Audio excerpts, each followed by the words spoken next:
In today's video, I'm going to teach you how to complete a banking reconciliation in QuickBooks. If you want to make sure your QuickBooks records match your bank or credit card statement, reconciling is one of the most important tasks you can do. It helps you confirm that transactions were entered correctly, catches anything that may be missing, and gives you confidence that your balances are accurate. I'll walk you through the process in a simple, clear way so you can follow along easily. To begin, open the Reconcile tool in QuickBooks 2013. From the top navigation menu, click on Settings and then choose Reconcile.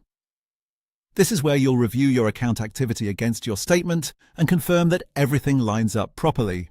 Once you're in the Reconcile window, go to the Account drop-down field and select the bank or credit card account you want to balance. Make sure you choose the correct account before moving forward, especially if you manage more than one account in QuickBooks. Next, take your bank statement and enter the statement details exactly as they appear. You'll need the statement, ending date, and the ending balance. Accuracy matters here because even a small difference can prevent the reconciliation from balancing at the end. If your statement includes bank fees or interest that haven't already been entered into QuickBooks, you can add them in this section. Enter the service charge amount, if applicable, and use the appropriate expense account. If there's interest earned, enter that as well in the proper field. This step is optional, but it's useful when those items are missing from your books and need to be included before you continue. After that, click Continue to open the reconciliation grid. This is where you'll compare your statement to the transactions listed in QuickBooks.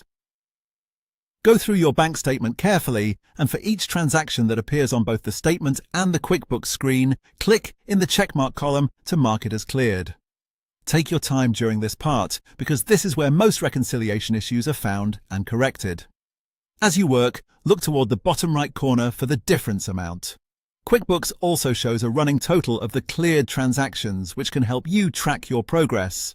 If the difference is not zero, review the transactions you checked and unchecked. Continue adjusting until the difference reaches exactly 0.00.